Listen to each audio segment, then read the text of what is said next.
¿Me escuchas bien? ¿Me escuchas bien y todo, verdad? Sí, está todo correcto. Bueno, pues amigos, aquí tenéis a nuestro querido Héctor, al que ya sé que conocéis por el canal de Ramón Álvarez de Mon, porque le habéis visto en esa entrevista comentando un poco el tema de finanzas y tal, que es tan importante para nosotros. Pero bueno, yo también quería tenerla aquí en el canal porque entiendo que puede aportar muchísima información y muy interesante acerca de determinados aspectos que vamos a tener este año con el tema de finanzas. Por un lado, los ingresos, cómo se han recortado gastos en el Real Madrid, lo que va a suponer la vuelta de público a los estadios y sobre todo y por encima de todo el tema de Mbappé, que por supuesto estamos esperando a ver si efectivamente desde un punto de vista financiero se puede ejecutar. Así que bienvenido al canal, Héctor. ¿Qué tal? Bueno, pues lo primero, muchísimas gracias por la invitación. La verdad es que, bueno, sí que ha habido muchísimo revuelo con respecto a los últimos vídeos que he subido al canal relacionados con esos análisis de clubes deportivos. Vaya por delante, yo no soy del Real Madrid, tampoco del Barcelona, por lo tanto yo aquí me lavo un poco las manos. Yo soy del Valencia, que tampoco creo que la situación esté muy para echar cohetes, pero bueno, sí que es cierto que voy a intentar pues, tocar todos los temas desde un punto de vista económico, simplemente pues, centrándome en los números. Y como digo, luego ya hay más teorías por detrás de que si las cuentas están bien hechas, de que si esto está falseado o no. Yo, como sabéis, me tengo que ir a lo legal, a lo que está auditado y que, por lo tanto, a través de ahí vamos a intentar arrojar un poquito de luz. Vale, muy bien. Bueno, pues si te parece, mira, vamos a comenzar directamente con una pregunta así muy directa y es ¿por qué una buena parte o gran parte de las publicaciones de finanzas, algunas de ellas incluso de relevancia mundial, han destacado la labor de Florentino en el Real Madrid con el tema de los recortes, el ajuste de plantilla, todo este tipo de cosas? ¿Por qué crees que ha sido esto? A ver, es cierto que cuando nos ponemos a analizar una empresa, tenemos un componente muy interesante que es que no hay ese aspecto tan forofismo desde el buen punto de vista, es decir, no se junta lo que sería la afición, no, es decir, no contamos con un aficionado, ¿no? Entonces, esto es algo que siempre nos va a generar polémica y siempre va a generar dos bandos. Es decir, cuando yo estoy hablando de un club de fútbol, pues probablemente, si yo soy aficionado de ese club, tendré un sentimiento deportivo independiente al financiero. Y se junta también con que, pues bueno, hay personas que quizá pues esa formación financiera no la tienen o que directamente no les interesa. Y lo que les interesa básicamente es que su equipo gane partidos. ¿Qué es lo que ocurre? Que en una empresa, pues al final es distinto, ¿no? Y en el caso del fútbol, pues se juntan todas esas condiciones, haya facciones más defensoras de lo que sería una gestión económica y luego otras más deportivas, ¿no? Entonces, ese sería el punto de partida. Bajo mi punto de vista, que luego, como digo, hay más opiniones, etcétera. Yo creo que la gestión económica del Real Madrid ha sido muy positiva. Ha sido positiva desde la perspectiva de que se han presentado números recientemente. El Real Madrid ha ganado dinero, es decir, creo que arrojó unos 800, 900 mil euros, que bueno, para los momentos en los que estamos ahora veremos, ¿no? Otras cuentas como Valencia, Barcelona, etcétera, que probablemente arrojen cifras muy negativas. Y bueno, pues en ese aspecto sí que vamos a decir, y sobre todo lo analizaba en un vídeo con esa primera información que recibíamos, que la gestión deportiva, lo que ha sido gestión deportiva orientada a reducción de masa salarial, reducción de gastos, evitar el problema tan grande que es el tema de masa salarial como concepto, es decir, cómo se calcula, que ahora lo veremos también. Cuadrar todo eso no ha sido nada sencillo, que es una cosa positiva, ¿no? Que yo sí que diría que el Real Madrid, o en este caso Florentino, equipo financiero, etcétera, ha hecho muy bien. Y es que ha habido mucha coherencia en su actuación. Es decir, cuando el Real Madrid le pide a sus jugadores que se rebajen el 10% del salario, ¿con qué lo compensa el Real Madrid? Con una época en la que no ha habido grandes fichajes, con una época en la que no ha habido ninguna estrella, con una época en la que Cristiano Ronaldo pide un aumento de sueldo y no se lo dan, con esto que Sergio Ramos pide una renovación con otras condiciones y no se la dan. Es decir, ahí un jugador al que le estás pidiendo un 10% de reducción de su salario está viendo coherencia, está viendo que los directivos se han reducido un 10% también sus salarios. Entonces, sí que tiene un sentido que más allá del deportivo, que obviamente cualquier aficionado del Real Madrid pues quiere tener a los mejores jugadores siempre cobrando lo mejor y ganando todas las Champions todos los años, pero no podemos faltar a la verdad en el sentido de que hemos tenido una pandemia en la que, si no recuerdo mal, solo los ingresos del Real Madrid por asistencia a estadios se han reducido en 165 millones de euros. La de nóminas que hay ahí, la de nóminas que se pueden que pagar. Entonces, Bajo mi punto de vista, en cuanto a coherencia, tiene sentido. En cuanto a sensatez por el momento en el que ha venido, también ha sido correcto. Y luego, como digo, es cierto que la persona que no le interese tanto el componente financiero y se centre solo en el deportivo, pues ahora mismo mira el equipo y ve una plantilla peor a la que tenía hace unos años. Eso, vamos, creo que es evidente. Pero bueno, entendámoslo en un contexto muy raro, en un contexto que no ha pasado nunca y que en condiciones normales, pues el Madrid hubiese fichado pues, a 2, 3, 4 estrellas, lo más probable. También la pena de que Hazard pues, no haya salido lo bien que se esperaba, cosas que ya no han dependido. Ya, y por ejemplo, o sea que entonces básicamente se puede decir que se le ha notado a Florentino la mano empresarial en la gestión del club, vale, básicamente. Sí, o sea, bajo mi punto de vista y sobre todo mirando los números, veíamos también que, por ejemplo, el tema del EBITDA había mejorado, el tema del proyecto que se está haciendo del propio estadio, es decir, se ven cosas. Pensemos que muchos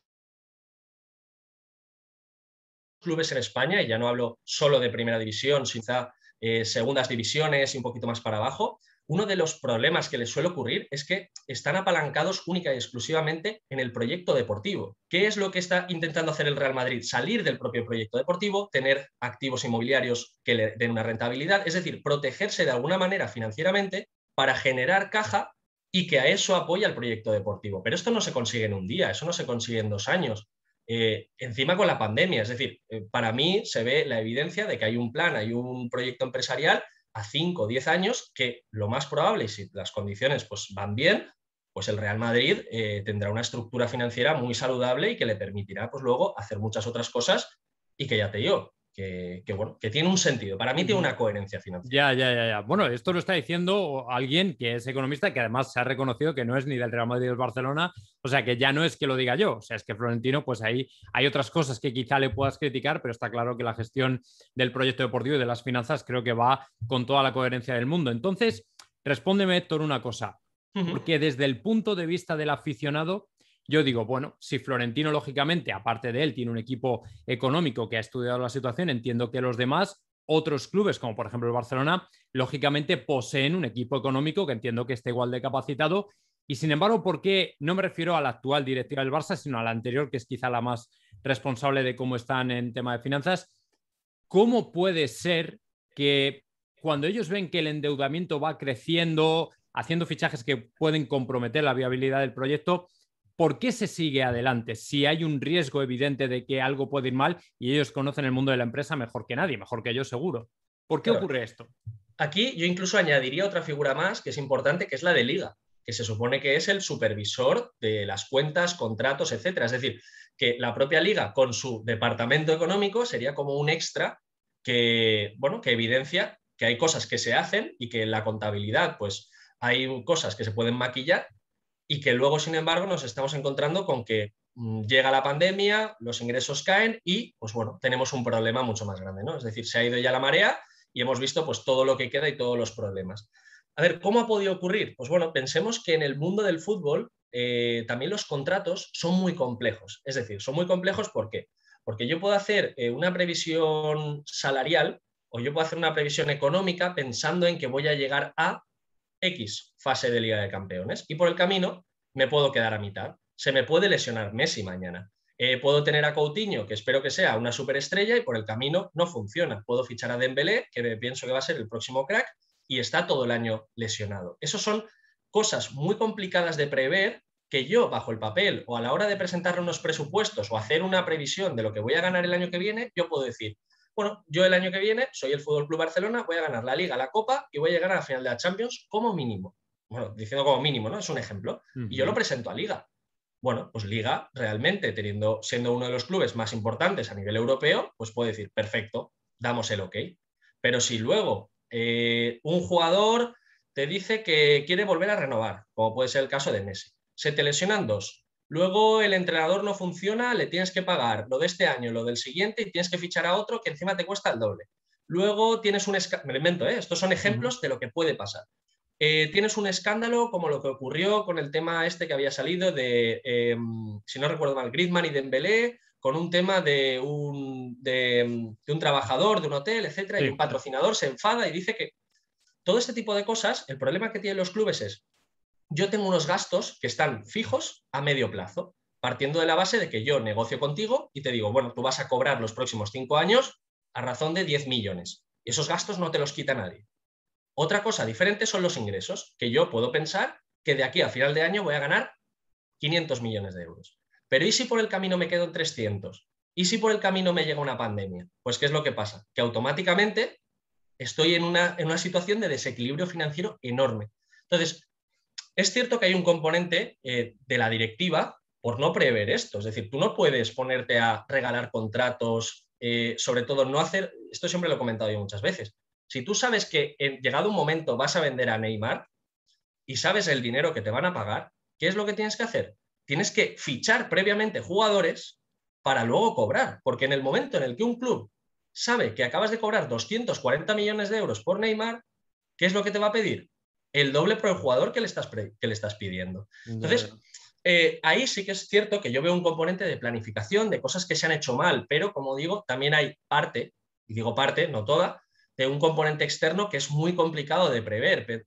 No sé, pongámonos que mañana pues todas las obras del Bernabéu salen mal, que hay una deficiencia y el Bernabéu se tiene que volver a hacer de cero. Ostras, ¿eso es culpa de Florentino? Ya, son cosas un Sí, poco... no, sí. Bueno, hay grises, hay grises. Ya, No es, es no es tan un poco, sencillo. claro, imprevisibles. Entonces, otra pregunta incluso más directa dentro de la línea del Barça. Sí. ¿Está el Barça en la ruina, en la quiebra? A ver, tanto como la quiebra no, pero hay un apartado, si nosotros analizamos una empresa normal, para decir si algo está en la quiebra o no, siempre nos vamos al balance. El balance es la relación entre los activos que tiene para hacer su actividad y cómo financia esos activos, o bien por la deuda o por el patrimonio neto, que son las aportaciones.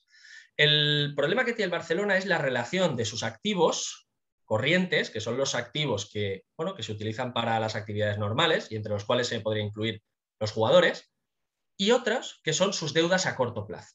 Esa relación el Barcelona la tiene literalmente destruida. Es decir, aquí sí que tiene un problema muy grande. Claro, tiene otro inconveniente que es que los jugadores se van depreciando o apreciando en función de su rendimiento. Y uno de sus activos más valiosos es Messi. Y Messi ya tiene una edad en la cual tampoco va a tener una carrera deportiva de 10 años por delante en la que seguir nutriendo al club. Entonces aquí, más allá de decir estamos en una quiebra o no, porque realmente quiebra sería ya en el momento en el que entraría quizá un proceso ya más, un proceso legal, un proceso mercantil en el cual, oye, ya no puedes seguir trabajando, pero sí que está en una situación que no está el chicle para estirarlo mucho más. Primero, porque si la situación financiera, o digamos, más que financiera, si la situación de la pandemia no le ayuda al Barcelona en cuanto a que se puedan abrir los estadios y se puedan hacer una serie de cosas, el Barcelona con su deuda lo que está haciendo es alargarla en el tiempo. Está tirando balones que tiene ahora aquí, bombas de relojería ahora, y las está alargando en el tiempo. ¿Qué es lo que pasa? Que si yo tengo una deuda contigo y te digo, bueno, te la voy a pagar dentro de 3 años, ¿qué es lo que me vas a exigir? Me vas a exigir un mayor interés. Me vas a decir, vale, te dejo que me pagues más tarde, pero me vas a pagar más por los intereses, por la espera. ¿Qué es lo que ocurre? Que eso va generando gastos financieros. Eso va haciendo que la rueda se vaya llenando, es decir, que la bola de nieve se vaya haciendo más grande. Entonces, como digo, desde mi punto de vista, el Barcelona no está en una quiebra técnica en cuanto a poder hablarlo mercantilmente, pero sí que está en una situación en la que, ojo, con los próximos resultados que presente, ojo, con que Liga le pueda rebajar el límite de masa salarial por debajo de los 300 millones de euros, y ojo, que con 3-4 decisiones financieras erróneas, puede llegar hasta tener problema de inscribir a los jugadores que acaba de fichar incluso a coste cero. Yo ya no hablo de Messi, pero hablo de que a lo mejor solo hay espacio para 3 de los 4, 2 de los 4. Bueno, esto es un tema que ahora si quieres comentamos, el tema de cómo se calcula la masa salarial. Sí, porque ya es que no de hecho, y perdóname que te interrumpa, te iba directamente a entrar al trapo ya con el tema de Messi. ¿Va a poder el Barcelona inscribir a Leo Messi? Mira, si quieres, hacemos la explicación y en base a eso damos de una forma mi opinión personal, pero más que nada para que alguien no diga, ostras, esta persona piensa esto y no lo argumenta, lo hacemos al revés. Nosotros, bueno, Liga, nosotros me refiero a fútbol español, Liga, lo que hace es, va calculando cuál es el límite de espacio salarial que tienes para inscribir a tus jugadores y para operar. Bien, esto es una relación que se va modificando. Va creciendo, va decreciendo en función de los ingresos que yo le digo a Liga que voy a tener. Por ejemplo, el Real Madrid pues dice a principio de año, pues yo voy a ganar la Liga, voy a ganar la Copa, voy a pasar de cuartos de tal, y genero unos presupuestos con unas partidas de ingresos y unas partidas de gastos. Esos ingresos pueden ser también de venta de jugadores, bueno, hay una serie de partidas que de hecho lo comento en el vídeo y que, bueno, están ahí. Los gastos, ¿qué es lo que pasa con los gastos? Que de normal hay un componente también muy importante. Obviamente son los salarios de los jugadores, pero hay otro que es el de la amortización. La amortización, a muchos periodistas o muchos titulares que he visto en prensa y muchos cálculos raros que he visto recientemente, se les olvida la amortización.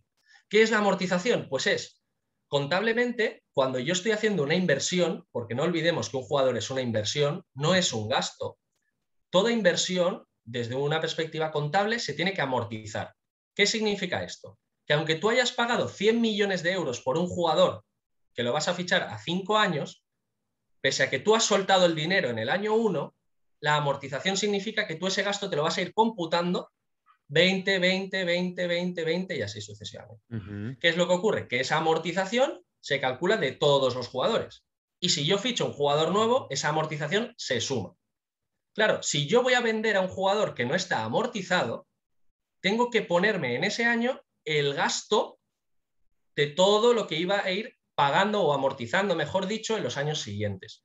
¿Qué es lo que pasa? Que si yo pienso, ostras, el Barcelona convencer a Griezmann, 30 y pico de salario y encima gana el dinero este. No, perdona, porque Griezmann, según cálculos que hemos hecho estos días, a lo mejor le quedan más de 70 millones de euros por amortizar. Por lo tanto, si tú vendes a Griezmann por 50 millones de euros, no es que vayas a tener un ingreso, es que vas a tener un gasto de menos 20 y pico. Entonces, esto no significa que yo me quito a Griezmann y entonces ya tengo 34 o 30 y pico que cobra más 50. No, no. Es que probablemente estés perdiendo y tu masa salarial baje más.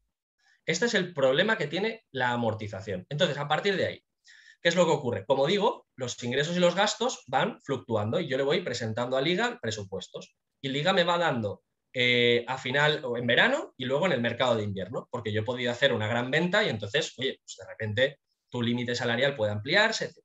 Entonces, claro, Liga tiene dos fechas concretas a partir de las cuales calcula y utiliza los ingresos y los gastos. Claro, si los ingresos del FC Barcelona no mejoran y los gastos se mantienen igual porque no he podido hacer una venta o porque he realizado una venta por debajo de la amortización, el límite, o sea, el espacio salarial se va a reducir incluso. ¿Cuál es el problema además que tenemos? Que el Barça está pasado del límite salarial. Está pasado del límite salarial y dirás, ostras, Héctor, ¿cómo es posible que si Liga supervisa los límites salariales el Barça esté pasado?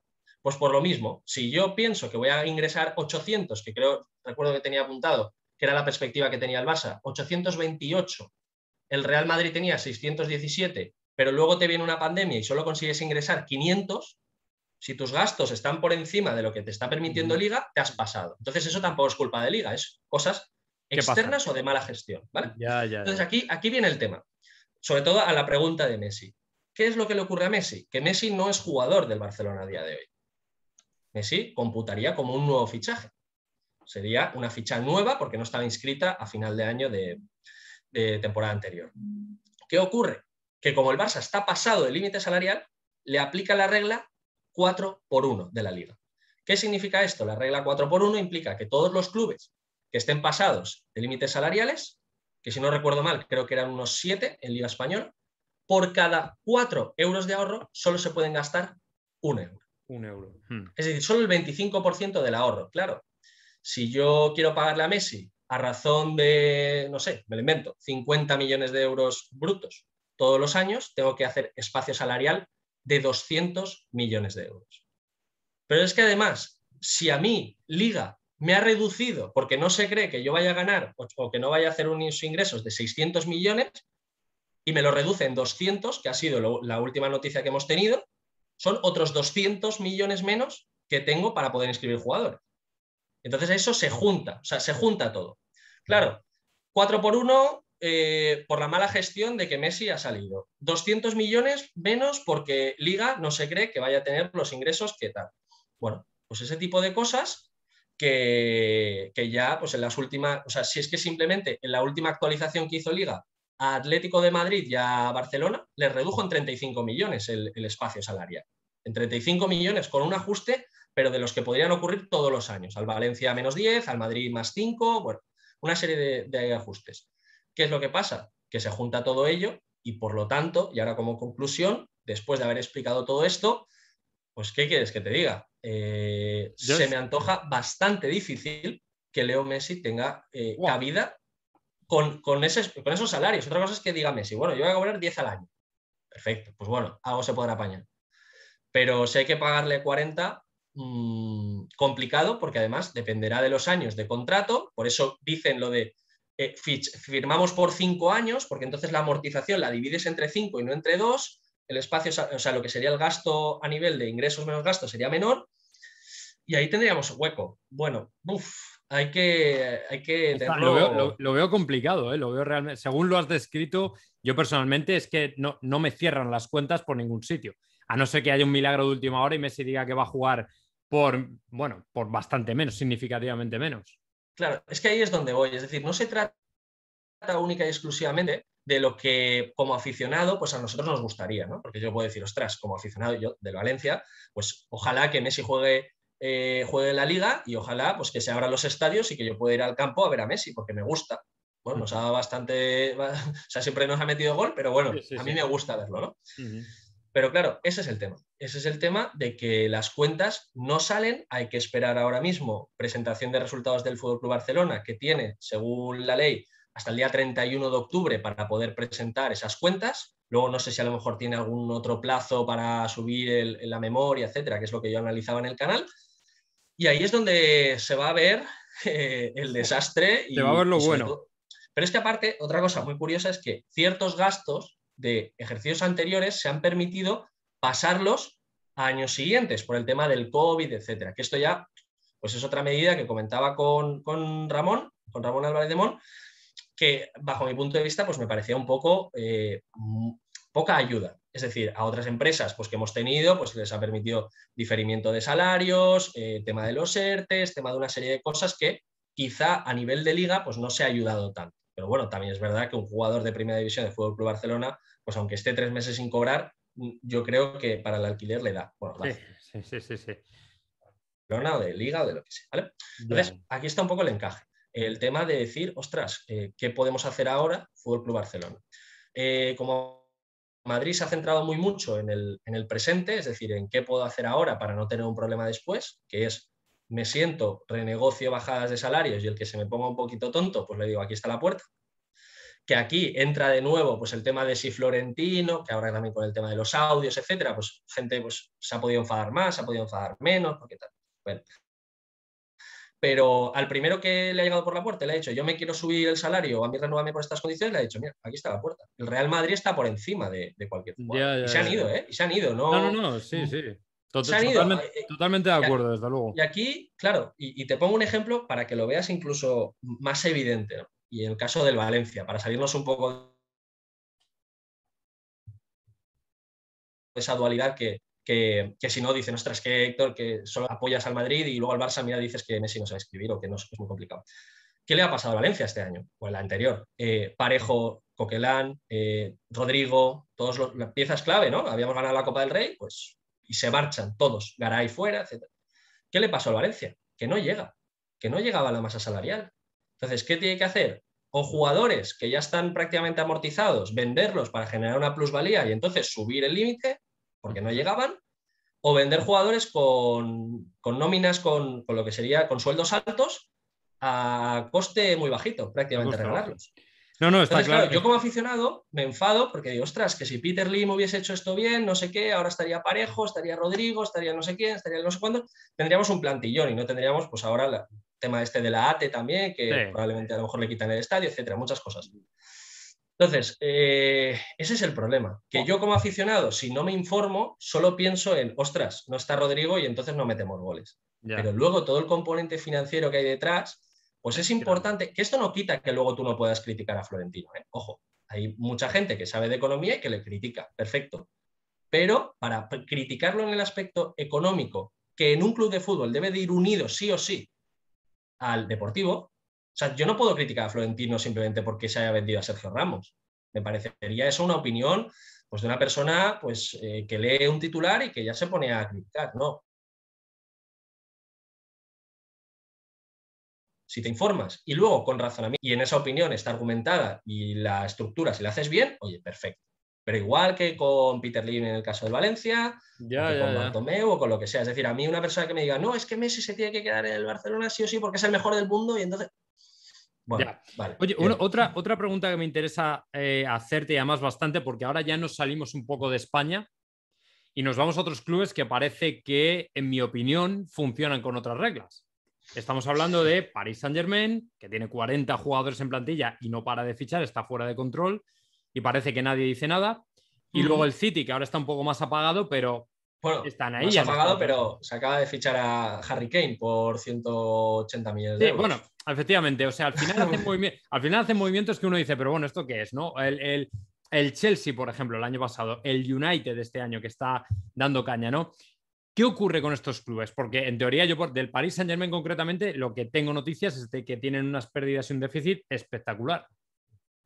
Vale, a ver, lo primero tenemos que pensar que la regulación que hay a nivel de liga nacional en cada uno de los clubes es distinta. Es decir que liga es una cosa y que luego la League One es otra, o sea, eso sería estar comparando cosas que no tienen nada que ver. Cada uno está regido por sus reglas y de ahí no podemos hacer nada. Otra cosa diferente es el fair play de la UEFA. Porque es que mucha gente confunde límites salariales de ligas domésticas con fair play de la UEFA. Son dos cosas diferentes y a veces se confunden y esto es importante matizarlo. ¿Por qué? Porque en el fair play de lo que sería UEFA, esto es igual para todos. Entonces, el problema que está teniendo quizá, que no tiene en su liga doméstica el PSG, es el tema de que UEFA, lo que sería UEFA, marca unos límites estándares para todos. ¿Cuál es la ventaja que tiene, entre comillas, pues clubes Estado que directamente reciben ingresos de otras actividades pues, procedentes pues, de Qatar o de donde sea? Que a través de ampliaciones de capital pueden ir ampliando esos límites de masa salarial. Pero también es cierto que eso está capado, es decir, llega un punto en el que UEFA tampoco permite que esto se haga siempre. Entonces, a ver, con lo que sería tema UEFA, clubes como el PSG, yo no las tengo todas conmigo con respecto a que vaya a poder inscribir a todos sus jugadores sin realizar ninguna venta. Me parece raro. Porque, como digo, aquí esto es un límite que es establecido para todos y todos juegan con las mismas reglas. Otra cosa distinta, y que tenía también aquí apuntado, que si no recuerdo mal, lo que sería la estructura o lo que serían los máximos que puede inscribir el PSG concretamente, no puede superar el 70% de su presupuesto. Claro, el PSG había indicado que iba a tener unos ingresos de 600 millones de euros. Estos 600 millones de euros multiplicados por el 70% son 420 millones sumando salarios y amortizaciones anuales. Es decir, que esto debe de ir en el mismo grupo. Claro, si yo estoy pensando solo en los salarios y amortizaciones de jugadores como Mbappé o Neymar, estamos muy por encima de los 150 millones de euros, eso ya de partida. Y luego que el club como tal, pues tiene una plantilla muy, muy cara. Entonces, este es el problema. Y aquí lo podemos hilar, si quieres, con futuribles fichajes que pudiera tener el Real Madrid, véase Mbappé. Mbappé, vamos directamente Mbappé, ¿no? al Que es cuello. la pregunta y sobre posible, todo es posible si hay Mbappé. espacio salarial y si, bueno, como digo, siempre empezamos desde el principio y luego vamos desarrollando. Bajo mi punto de vista y sobre todo con esta normativa que aplica UEFA, que aplica reglas pues, más locales para este tipo de clubes. Como digo, el PSG para mí está pasado del límite salarial, eso no lo podemos saber porque si no, como apuntaba muy bien Ramón Álvarez, dejaría en desventaja a ciertos clubes de cara a los periodos de fichaje, porque si yo te digo que estoy pasado, tú, ¿qué es lo que vas a hacer? Me vas a apretar, vas a tener una situación de mayor poder para negociar. Entonces, eso no se dice, es decir, eso no es una situación pública, ¿no? pero según mis cálculos el PSG estaría pasado. Luego otra cosa importante es que aún, bueno, a día de hoy, que yo haya visto, no se han publicado las nuevas cuentas del PSG y se estima, dicen los analistas por ahí, de que va a estar en unos 200 millones de euros de pérdidas. Claro, esto, como digo, es el mismo ejemplo del Barcelona. Esto lo que va haciendo es estrechar el espacio que tú tienes luego para inscribir. Y si ya me he fichado a Raf, me he fichado a Sergio Ramos, me he fichado una serie de fichajes que precisamente baratos en cuanto a ficha no son, es decir, en cuanto a nóminas no son. Pensemos también que en Francia pues, los tipos impositivos son elevados, es decir, estamos pues, cercano al 50% en los tramos más altos, es decir, le tengo que pagar el doble al jugador. Claro, ante esta situación, para mí, el espacio que necesita liberar el Paris Saint-Germain debería estar entre 150 y 200 millones de euros. Y aquí es donde viene un poco la otra parte. Es decir, me podría llegar a cuadrar un fichaje entre 150 y 200 millones de euros de Mbappé. Es decir, es que además coincide un poco, ¿no? El hecho de decir, PSG tiene una necesidad y que justamente tiene un activo que puede vender para cuadrar esas cuentas, sobre todo con el tema del fair play financiero de UEFA. Claro, otra cosa podría hacer el PSG de decir, oye, pues no inscribo a 4 o 5 jugadores de estos de ficha alta y los dejo en el banquillo que jueguen la Copa y la Liga. Bueno, se podría dar, pero bueno, sería raro, ¿no? Si yo ficho por un club, pues ya lo tengo negociado y tal. Sí. Entonces, ahora, ¿qué ocurre? ¿Cuál es la otra parte? Vamos a ver qué clubes podrían fichar a Mbappé, por ejemplo. 180 y pico millones se ha gastado ya el City, que sería el principal comprador potente en Europa. Manchester United no me está dando la sensación de que vayan por ahí los tiros. Tottenham, que acaba de recibir esa contrapartida por Harry Kane, me parecería bastante raro ver ahora mismo a Mbappé en el Tottenham. Sería raro. ¿Puede que ocurra? Raro. Difícil. Otros actores que tenemos, el propio PSG, pero ya es su jugador. Fútbol Club Barcelona, hemos dicho que ya está con el tema de Messi, que ya le es suficiente. Y pues notes Bayern de Múnich, quizás, pero tampoco veo yo a Mbappé quizá en el Bayern de Múnich, pues no sé, me parecería raro. Claro, tampoco tenemos muchos clubes en los cuales ahora mismo puedan pagar esas cantidades. Entonces se nos reduce un poco al Real Madrid, que como hemos dicho, pues tiene una situación financiera positiva y que, ojo, el Real Madrid acaba de hacer una venta casi amortizada, prácticamente amortizada, de un jugador que se llama Rafael Varane, que le permite llegar a unos niveles de poder amortizar entre espacio salarial que le pudiera quedar al Real Madrid, pues a lo mejor pongámonos entre 50 y 100 millones de euros que puede tener ahora de espacio salarial extra después de la venta de Rafa Varane. Si yo ficho a Mbappé, vamos a poner por 200 millones de euros a 5 años, estamos hablando de 40 millones. Y luego salarios que voy a tener que amortizar, etcétera, pues vamos a poner que le voy a pagar 40 millones brutos, que son 20 netos. 40 más 40, 80. Pues ese sería el espacio salarial de entre 50 y 100 millones que tiene ahora mismo disponible el Madrid para incorporar a un jugador como Mbappé. Entonces, esos son mis síntomas. O sea, que luego se realice la venta o no, eso es independiente. O sea, eso ya no lo podemos saber, pero según la información que yo tengo y los cálculos que he hecho, la operación es factible. O sea, hay dinero, ¿no? Se puede hacer, la amortización cabe. Como digo, el hecho de que salga Varane no, para mí no es una casualidad, pese a que mucha gente diga, ostras, y ahora el Madrid, que tal. Para mí no es casualidad, porque justo es que casi queda clavado con respecto a la plusvalía que gana y el espacio que necesitaría. Y por lo tanto, luego el extra, ¿no?, que apuntaban los medios de no quiere renovar, pues el PSG tampoco creo que le haga mucha gracia desprenderse el año que viene de Mbappé gratis, no creo. Es verdad que le podría ofrecer más dinero, pero bueno, como decíamos, sigue teniendo ese problema de el espacio salarial que debe liberar y ahí va a estar. O sea, ¿factible es? Sí. Hay motivos para que estemos felices, ¿no? O sea, bajo mi punto de vista, yo creo que hay más de un 50% de probabilidades de que llegue. Más de un 50%. Pues mira, luego ya, pues esto es como todo, ¿no?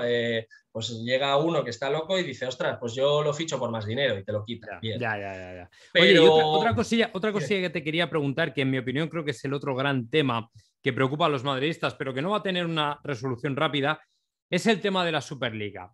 En primer lugar,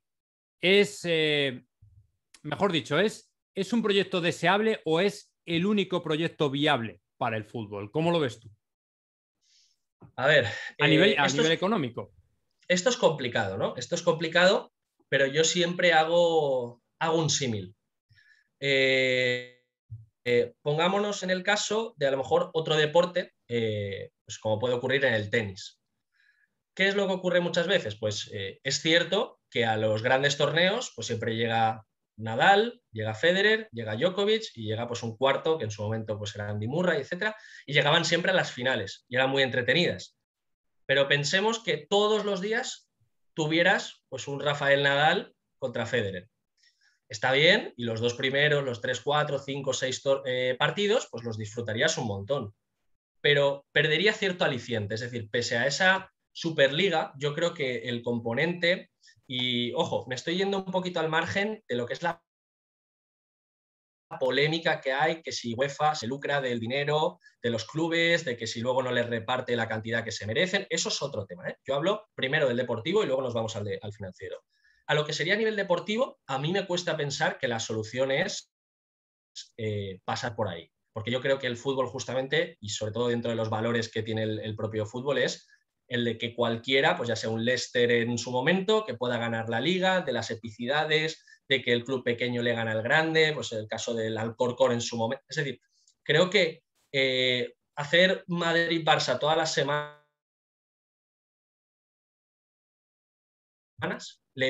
hace perder el propio fútbol. Eso por un lado, eso es lo deportivo y como digo, es mi opinión personal, que hay otros que dirán, no, pues yo prefiero todas las semanas un partidazo. Bien, perfecto, esa es la mía. A nivel financiero, sí que es cierto que va a ayudar, sí que es cierto que les iba a venir muy bien a esos grandes clubes, sobre todo por los contratos de patrocinio, pero para mí estamos hablando de que se iba a monopolizar. ¿Qué es lo que me da a mí la sensación? De que ¿para qué se ha utilizado la Superliga? Más allá de que si les hubiesen dejado hacer, etc. Para por lo menos dar un aviso, para por lo menos decir, ostras, mira, ya no sois los únicos, ya le estáis viendo las orejas al lobo. Y que si estás viendo que si yo personalmente soy el que más genera, lo que no puede ser es que tú te estés lucrando a mi costa, cuando yo soy una institución que lo está pasando mal, que me he tenido que rebajar sueldos y tú te mantienes los mismos y estás ganando el mismo dinero que siempre, porque al final el tema televisivo, el tema UEFA, el tema tal, lo gestiona tanto UEFA, FIFA, etc. Ahí el Real Madrid sí que cobra, pero ya es la cascada, no son ellos los que gestionan. Entonces, irse un poquito más hacia la derecha y decir, ostras, mira, estas son las bases, pero yo, que te pensabas que podías hacer lo que te diera la gana, pues ya te he dado un pequeño susto. Claro, si adelante, yo estoy seguro que la Superliga se hubiera hecho, sin ningún tipo de duda. Pero, como digo, les ha servido, pues eso, para por lo menos decir, estamos aquí, estamos organizados, ya has visto lo rápido que, entre comillas, nos hemos puesto de acuerdo para montar algo que es competidor directo tuyo y, por lo tanto, no nos vas a poder seguir tomando el pelo. Es como, ten cuidado. Claro, les ha permitido también que esas exigencias financieras pues hayan subido, luego también pensemos que hay muchos contratos que se negocian en mesas que ni tú ni yo vamos a saber nunca y que, bueno, pues como en algunos sitios, pues esto probablemente le haya beneficiado muy bien a cierto club, que le han dado pues unas ventajas de, ostras, tal, pues a lo mejor eso nunca lo vamos a saber, es simplemente opinión mía personal, pero en noticias tan importantes como esto, no me creo yo que el Real Madrid a nivel institucional no haya hablado con UEFA y se hayan sentado y hayan dicho, mira, las cosas están así, ya has visto que si no lo hacemos este año, el siguiente o ya llegará, entonces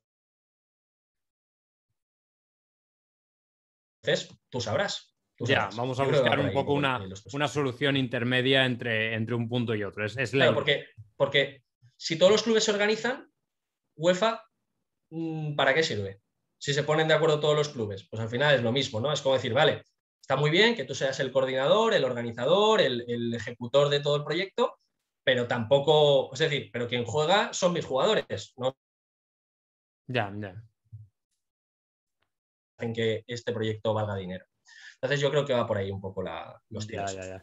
Oye, pues muy interesante tenerte aquí, Héctor, de verdad. Me has contestado un montón de preguntas que a todos los suscriptores del canal les interesa muchísimo. Tema de Mbappé, tema, por supuesto, de la Superliga, el tema de Messi, que también está ahí en el aire. Y bueno, pues para todos los que estéis interesados en tema financiero, aparte del fútbol, el canal de Héctor, que ahora voy a dejar el enlace en la descripción, ya sabéis, una maravilla. El otro día lo visteis con Ramón Álvarez de Mon, hoy lo habéis visto aquí. Vamos a, bueno, para ir entregando pocas entregas de la entrevista en el canal. Y bueno, pues para todo el que esté interesado, de verdad, un placer, Héctor. Muchísimas gracias por haber aceptado la invitación del canal para contestar a todo este tipo de cuestiones que a veces son un poco complejas para los que somos aficionados simplemente. Y de verdad que te deseo lo mejor en el canal. Espero que crezca muchísimo, que creo que lo está haciendo, y que sigas en esa estela de crecimiento infinito, ad infinitum, ¿no? En YouTube.